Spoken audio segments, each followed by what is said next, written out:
Ayan, so nilagay ko na yung aming gazebo dito, yung kahoy natin kasi pupunta tayo kay Tito Nora.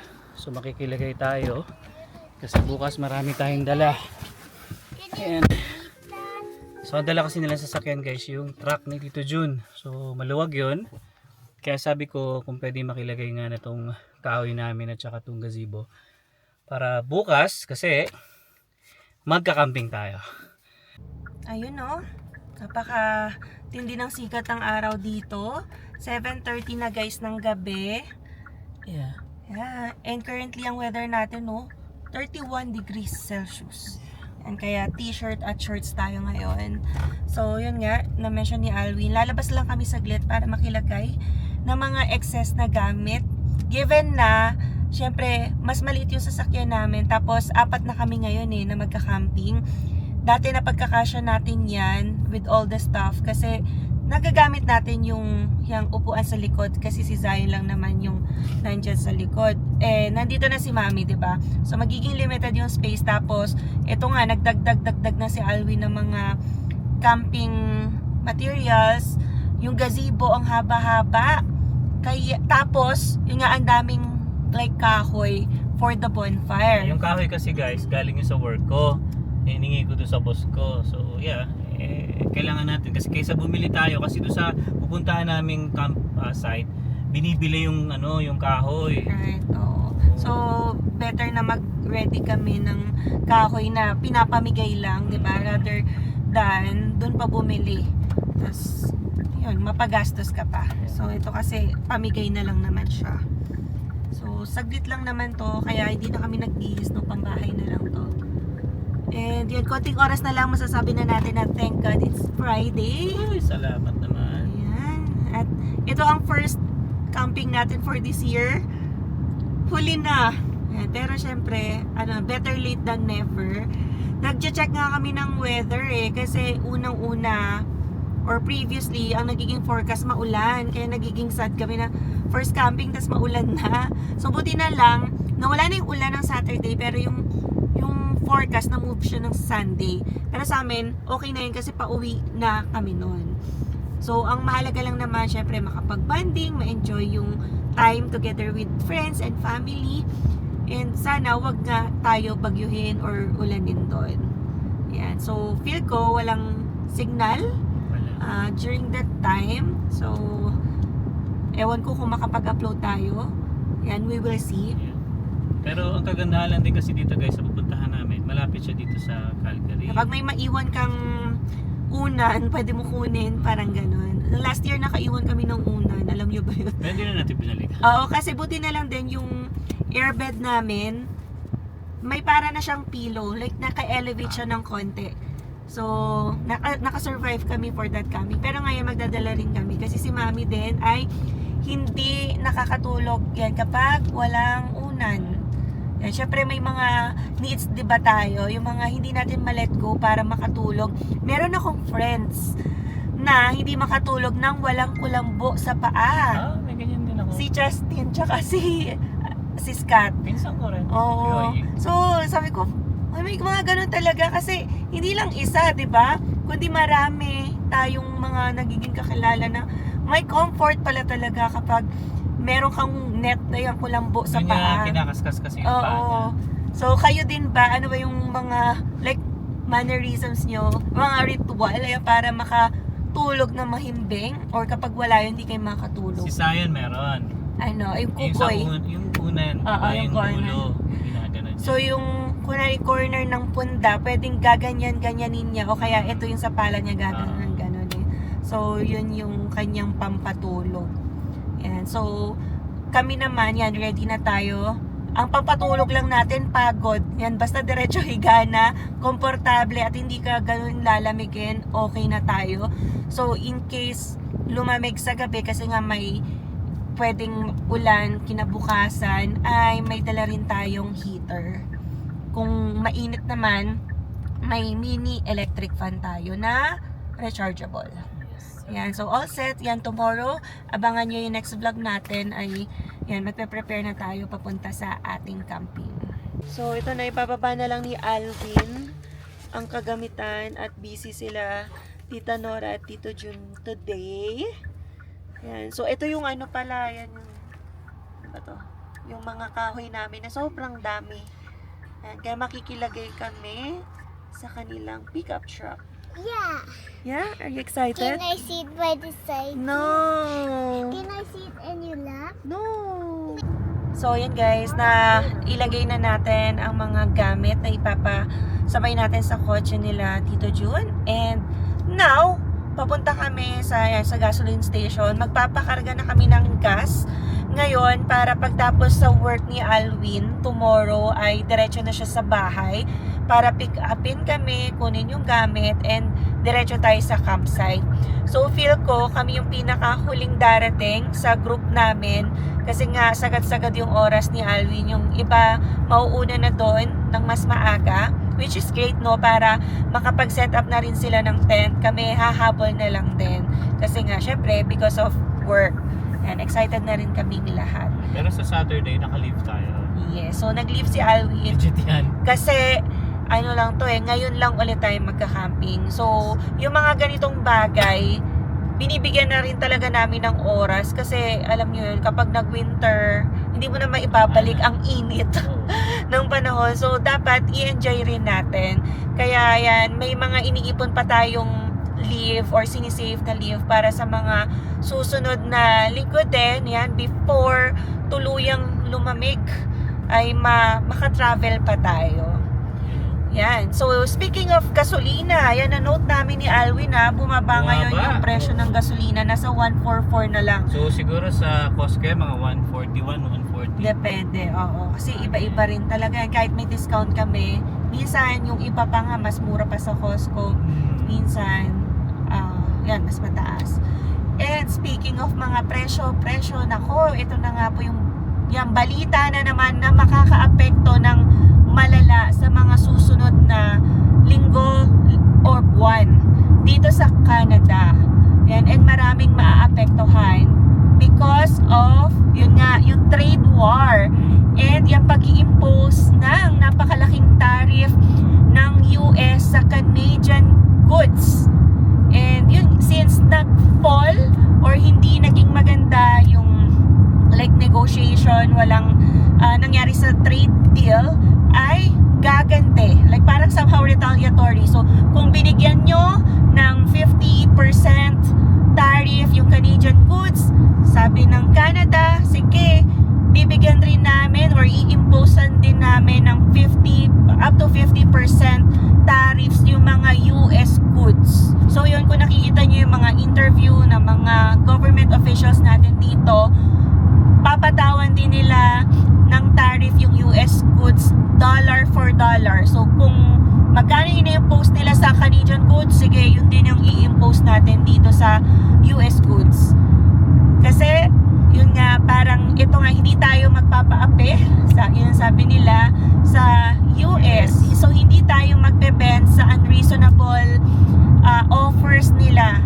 Yan, so hindi tayo magbe-bend down. Sabi ng Canada ay mas marami pa tayong makikitang alternative rather than yun nga, maging fixated tayo sa US goods. So mas ready daw ang Canada ngayon compared dati. Kasi syempre parang na-threaten na rin ni President Trump yung Canada dati for the imposition of tariff. Tapos yun nga, hindi natuloy. Pero ngayon, yan, itutuloy na naman daw. And yung tariff na yan, hindi naman sa lahat ng goods. Pero yun nga, select Canadian goods. So, may imposean din ng tariff yung mga select US goods.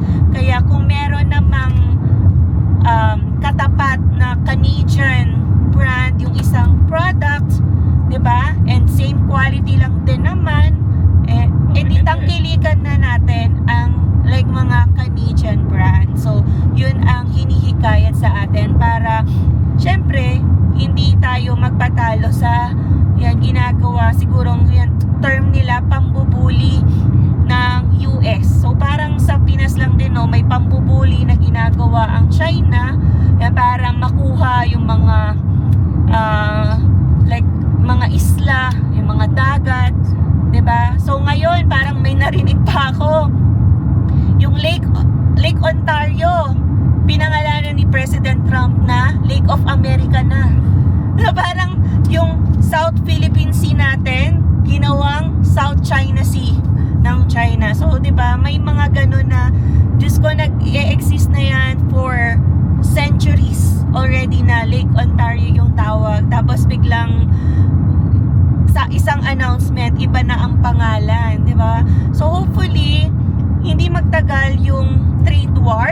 Kasi, grabe, parang kahit sabihin natin, hayaan mo sila mag-away, mga politiko, pero alam nyo guys, ang ultimately na magsasuffer dyan ay tayo din, consumers, kasi yung mga goods, di ba, tataas yan, tas tayo yung mahihirapan, hindi na natin ma-afford yung cost of living, ang taas ng inflation, and ito yung kinakatakot namin.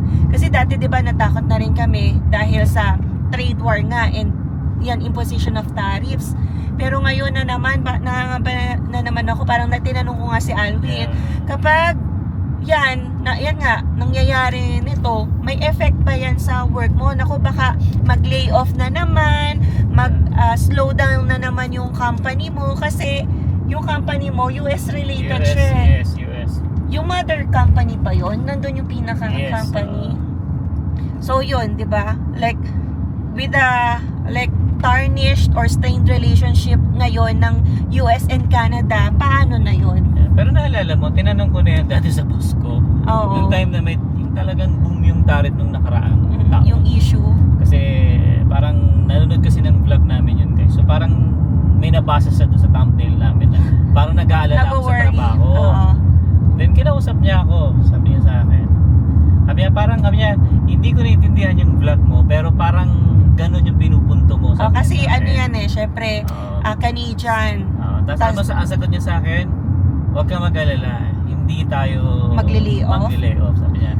Nung time na dumating, sabi niya, bibigyan kita ng sample. Nung time na dumating yung COVID, lahat kami nandito. Stay, walang tinanggal, walang ano.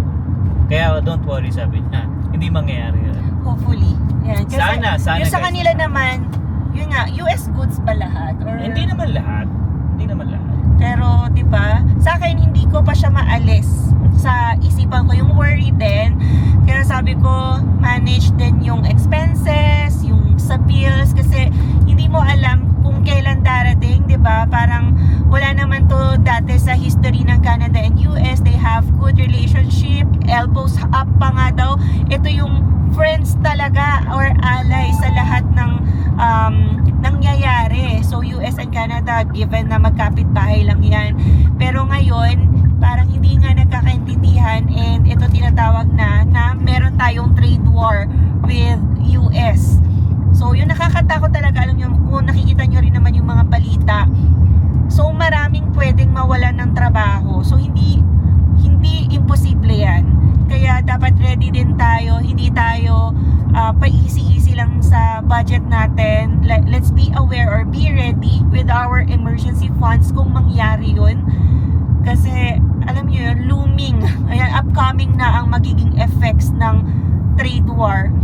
Yung sa gasolina pa nga lang, di ba sabi ko, di ba, nung lately naging okay na. Ang taas-taas pa rin ng gasolina dito sa Alberta. Alam, meron tayong ano dito. No? Sabi ko, bakit ang tagal-tagal humupa nung presyo? Ang dami na nagbabaan, pero yung sa presyo ng gasolina dito sa Alberta parang naiiwan. So sabi ko, parang malapit na tayo sa presyo ng British Columbia. Tas mas pumapantay na rin tayo sa Ontario. So bakit ganon? So 'di ba, may mga nananatiling effects or negative effects yung mga ganitong like trade war. Kaya yan, mahirap na talaga yung nangyayari kasi ang bilis-bilis magtaas ng mga presyo ng bilihin, pero kapag feel nyo kahit kunwari maging okay na, maging friends ulit ang Canada at US when it comes to trade, hindi na sila aatras ng presyo, di ba? So hindi na nila babawiin yun, i-enjoy na yan ng mga like businesses kasi na-aprubahan na rin yung pagtataas nila noon. So yun lamang, no. So nangangamba ako, kami, like sa magiging effects nito, hindi pa natin masyadong nakikita ngayon dahil panay announcement pa lang, panay interview ang nakikita natin, pero sa mga susunod na linggo or buwan ako, baka aaray na rin ang ating budget. And yun nga, ang kinakatakot natin, maapektuhan yung mga businesses, magsara sila, mag-lay off, and yun, mag-increase ng mga presyo ng bilihin. So, yun lamang na. So, watch out pa tayo sa like mga nangyayari. And yun, piliin natin yung mga items na bibili natin. Hindi naman pinagbabawal na Dapat, dito, ano dapat lang. Canadian goods Oo. lang yung isa-select mo. Kasi what if naman may American goods na mura. So, syempre, dun ka na rin syempre sa mura. We have to thrive, 'di ba, and survive. Kaya, kung meron lang naman at pipiliin, yan, select Canadian goods. So, yun lamang guys, no? Tayo ay magpapagas muna. Malapit na tayo. Sa... Yan, ang ganda ng sunset, guys. Tapos, para pang ang ano Mausok eh, na, parang mausok. Yan, no? So, sunset, guys, 8 p.m. Oh, umaaga na, parang Maaga dati. na, ano? 10, sunod 9, sunod yan. Siguro 8. 8:30 lumulubog na, ano? Palubog na nga ng 8. Kasi 8 na, nandyan na siya. Alright. Biyahe muna tayo, guys. Ito 141. So, yan, ang presyo ng gasolina, hindi ko alam kung yan, nakikita. 141.9.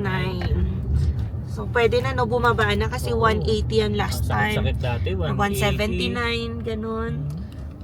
Pero magkano kaya full tank natin? Hindi naman sagad na sagad na rin. Sagad eh. So, tingnan natin kasi given na magta-travel tayo bukas, no, kailangan talaga ay full tank tayo. Let's go! So guys, ito yung presyo ng gas ngayon. 41.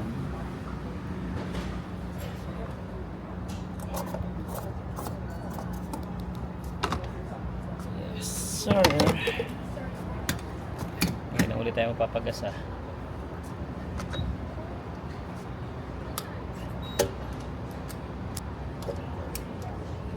Yes. Mga magkano na naman kaya abutin to? Siguro mga 70 plus. Tingin ko. Kasi dati umabot kami ng 90 to 100 eh. Yung talagang nag-peak yung ano, yung gasolina. Sobrang mahal. Sakit sa bulsa talaga guys.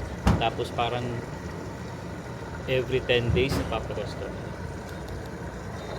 So, ilan na siya? $20. 70 yan. Mali pala ako. 83 pala.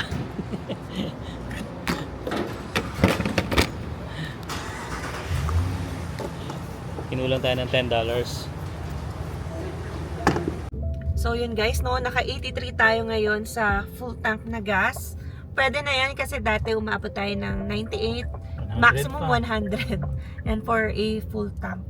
So hopefully yan magtuloy-tuloy ang baba. Yan para syempre hindi masyadong masakit sa budget.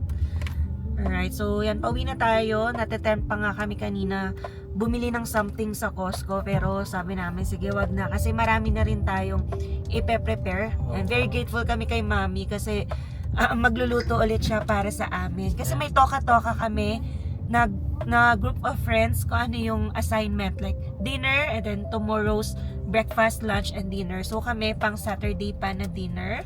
Yan, gusto ko nga sana na kinabukasan na agad. I mean, pagkadating namin, kami yung assign. Para, alam niyo yun, pahinga na lang.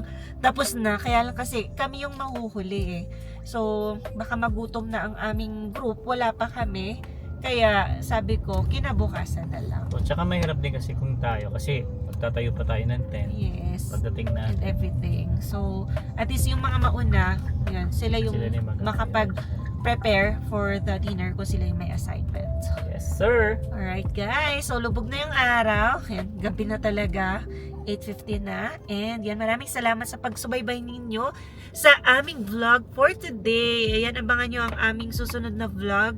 Like, hopefully, yan, tomorrow. Yan, depende kung makakreate pa tayo ng other content before that. So, magka-camping tayo this coming weekend. And yan, enjoy natin ang bonding time with family and friends. So, yun, hanggang dito na lang. We'll see you again on the next one. Peace!